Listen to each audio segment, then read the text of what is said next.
Silakan Bang Suma, lanjut. Iya, tolong jelaskan ke saya, tapi jangan terlalu panjang. Di mana kehendak Bapak agar Yesus itu mati untuk menebus dosa manusia?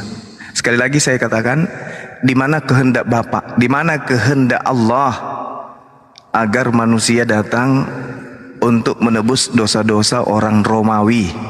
Contoh, sebelum Yesus lahir, sebelum Yesus kemudian dibunuh, ada seorang Roma memperkosa saudara kandungnya sendiri yang lagi hamil. Lalu kemudian ditusuknya lah rahim saudaranya tersebut, tembus ke anaknya di dalam, mati. Tidak puas dengan itu, ditebaslah lagi kakak saudara perempuannya ini karena teriak-teriak. Datanglah ibunya dari belakang melerai, jangan kau bunuh, itu adalah kakakmu sendiri. Ditebas pula ibu kandungnya, mati juga. Datang lagi bapaknya juga minta supaya jangan, ditebas juga, lihat mati juga. Begitu Yesus datang, dosanya orang tersebut membunuh ponakannya, kakaknya, kedua orang tuanya, itu ditebus oleh Yesus. Saya minta dalilnya, Bang. Di mana Tuhan mengatakan bahwa ini Yesus diutus untuk menebus dosa-dosa seperti ini, dosa manusia seperti ini, ditebus dengan mengorbankan dirinya sendiri di atas salib. Silakan. Oke, saya pikir adalah ayat yang begitu terang dalam Yohanes 3 ayat 16.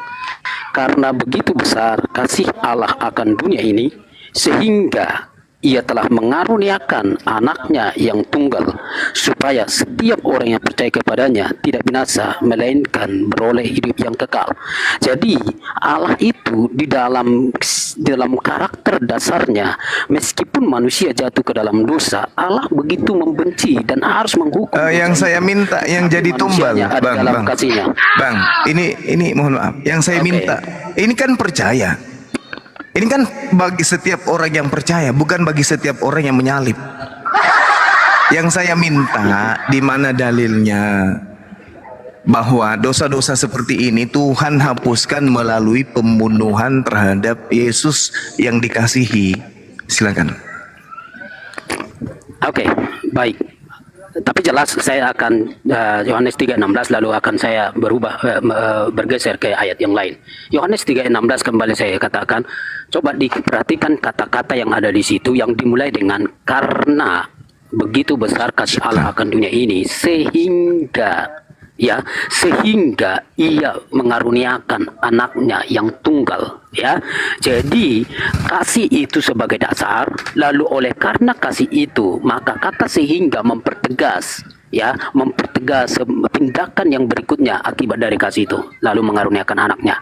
Jadi saya pikir itu adalah bagian dari apa yang ditanyakan Bang Zuma. Nah, lanjut di dalam Yesaya pasal 53 pun sangat jelas bagaimana derita seorang hamba itu, bahwa memang akan ada seorang hamba yang akan menderita dan yang akan akhirnya mengalami aniaya dan segala macam, dan kemudian ia akan terbunuh. Tetapi semuanya itu adalah karena penebusan. Demi penebusan, tulah itu ditimpakan, tulah itu dari Allah, sebuah konsekuensi dari sebuah kejahatan atau salah manusia, lalu tulah itu akan ditimpakan kepada sang hamba itu, ya, dan hamba itu akan menderita. Jadi apa yang dialami oleh sang hamba itu adalah sebagai konsekuensi dari dosa, dari penghukuman akan dosa itu. Oke. Saya 53. Oke, baik. Jadi Tuhan sudah merencanakan pembunuhan si ibu, si ayah, si saudara, karena sudah merancang adanya penebusan dari Yesaya yang kitab sudah jauh. Begitu maksudnya.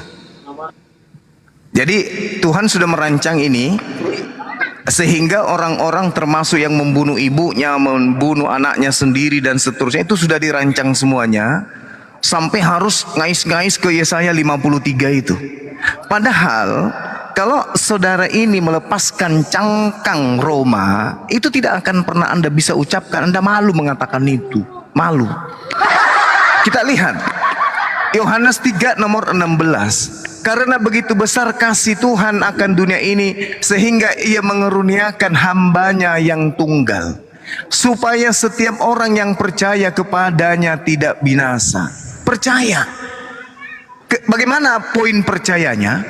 Di dalam Matius 17 nomor 5, inilah anak yang kukasihi, kepadanya lah aku berkenan, dengarkanlah dia. Berarti Yesus yang harus didengarkan, bukan Anda.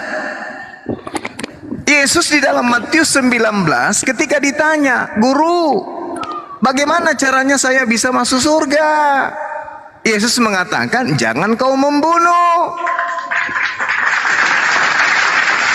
Lah tadi seorang anak membunuh saudaranya, membunuh kedua orang tuanya, bahkan membunuh janin. Ini apa polanya yang bisa menyelamatkan dia? Tiba-tiba, oh Yesus harus mati di atas tiang salib. Percaya dia. Apa hubungannya? Bahkan kalau kita lihat Matius 17 nomor 5, inilah anak yang kukasihi, kepadanya lah aku berkenan, dengarkanlah dia. Nah, anak yang dikasihi, hamba yang dikasihi, menurut perjanjian lama, ini diapain? Dibunuh. Anak yang dikasihi ini harus dibunuh gitu. Anaknya yang dikasihi harus dibunuh. Mana dalilnya? Inilah anakku yang kukasihi, aku bunuh demi dosa-dosa kalian. Mana? Yang kita cari itu. Kenapa? Karena satu, Keluaran 23 nomor 7, jangan kau membunuh orang yang benar, jangan kau membunuh orang yang tidak bersalah. Nah sekarang anak tadi membunuh, orang tuanya orang benar tapi dibunuh. Yesus orang benar, Yesus orang dikasihi, dibunuh juga.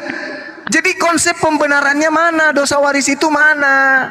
Bahwa dosa-dosa orang Kristen, orang Roma ini ditebus dengan membunuh orang di atas tiang salib, itu konsepnya dari mana? Ini yang kita minta. Anda masuk ke Yesaya 53. Di situ tidak ada orang Roma di situ, Bang.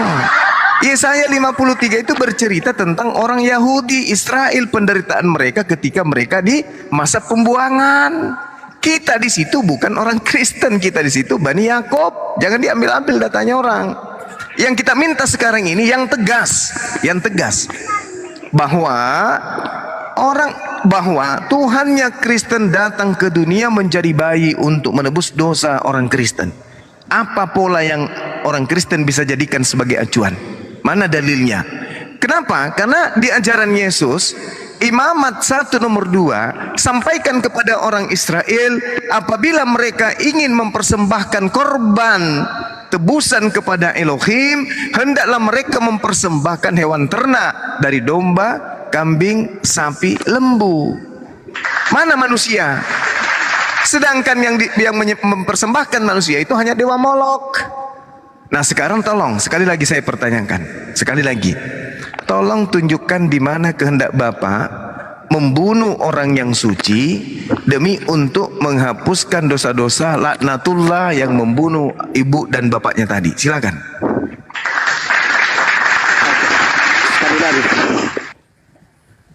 Sekali lagi saya mengulang bahwa apa yang ada di dalam diri Yesus, baik dari kelahirannya, kemudian bagaimana dia di dalam proses kehidupan, ucapan dan karyanya sampai kematian kebangkitannya, Yesus berani mengklaim bahwa dirinya adalah menggenapkan apa yang ada di dalam perjanjian lama, apa yang dinubuatkan. Artinya begini, sekali lagi, mungkin saya pesankan, jangan menganggap bahwa Kristen masuk ke dalam kitab perjanjian lama adalah sebagai mencuri kitab, memaksakan. Tidak. Baik pengajaran Yesus sendiri maupun para rasul dan semua penulis-penulis perjanjian baru maksud saya, bahwa mereka selalu melihat bahwa apa yang dinyatakan di dalam perjanjian lama, mereka kutip.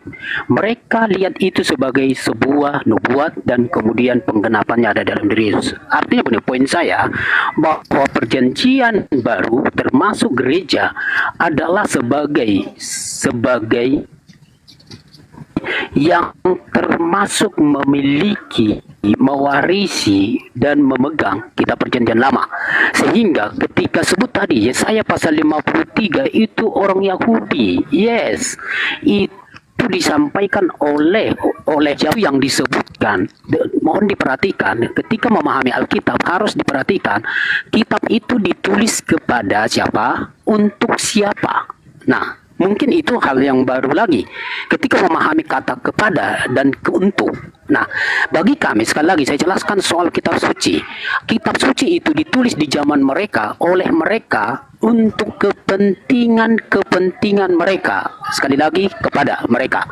Tetapi kitab suci itu karena memang dirancang atau diilhami oleh Allah atau Roh Kudus, itu juga untuk Kristen. Jadi Yesaya pasal 53 itu adalah kepada orang Yahudi, tetapi pada akhirnya itu adalah untuk gereja, untuk orang-orang percaya. Dan itulah yang digenapi oleh Yesus. Saya kira bukanlah sebuah pemaksaan sekali lagi bahwa apabila Yesus itu mati menderita padahal bukan karena dosanya, sampai di pengadilan pun dia tidak terbukti dia bersalah, dia berdosa, kecuali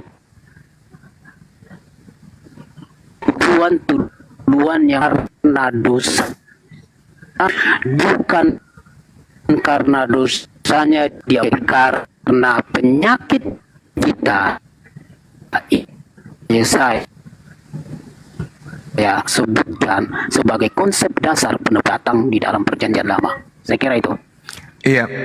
Mungkin ada yang terlewat, boleh diingatkan saya. Jadi tidak ada yang terlewat tapi tidak ada yang terjawab. Jadi gini, sekali lagi saya katakan, sebelum Anda membaca Yesaya 53, Anda harus baca dari 52 biar nggak malu-maluin, Bang. Ini bercerita tentang Yerusalem, cerita keadaan Bani Israel. Kalau Anda ingin belajar tentang Kristen, tentang Yesus, tentang penggenapan, baca Yohanes 11 nomor 45 sampai 57 biar tidak ditertawakan Yahudi. Jadi kalau Anda ingin menubuat tentang kematian Yesus, lihat di dalam Yohanes 11. Di Yohanes 11 terang sekali dikatakan bahwasanya mulai hari itu mereka sepakat membunuh Yesus. Sebelum membunuh Yesus, mereka bikin nubuat dulu. Siapa mereka ini? Orang Taurat, orang ahli Taurat. Siapa ahli Taurat ini?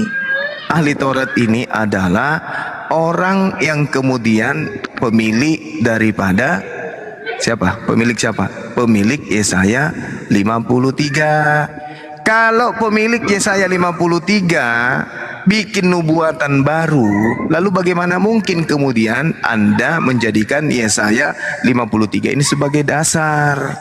Saya bacakan ya. Tetapi seorang di antara mereka, yaitu Kayafas, imam besar. Imam besar ini bukan pendeta, bukan ecek-ecek, bukan kaleng-kaleng. Imam besar pada tahun itu berkata kepada mereka, kamu tidak tahu apa-apa dan kamu tidak insaf. Lebih berguna bagimu jika satu orang Yesus mati untuk bangsa kita daripada seluruh bangsa kita binasa. Ini satu orang Yesus mati untuk bangsa kita, bukan untuk orang Kristen, bangsa Yahudi.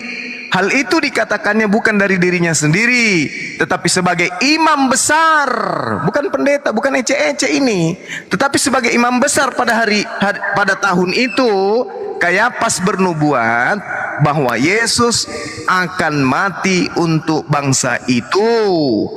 Oke? Yesus untuk mati untuk bangsa itu. Tunggu, sabar. Apa tujuan Yesus mati?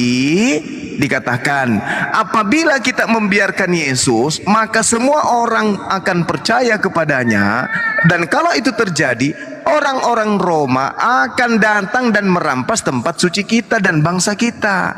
Supaya tempat suci kita dan bangsa kita tidak dirampas oleh Roma, maka lebih baik kita matikan satu orang Yesus.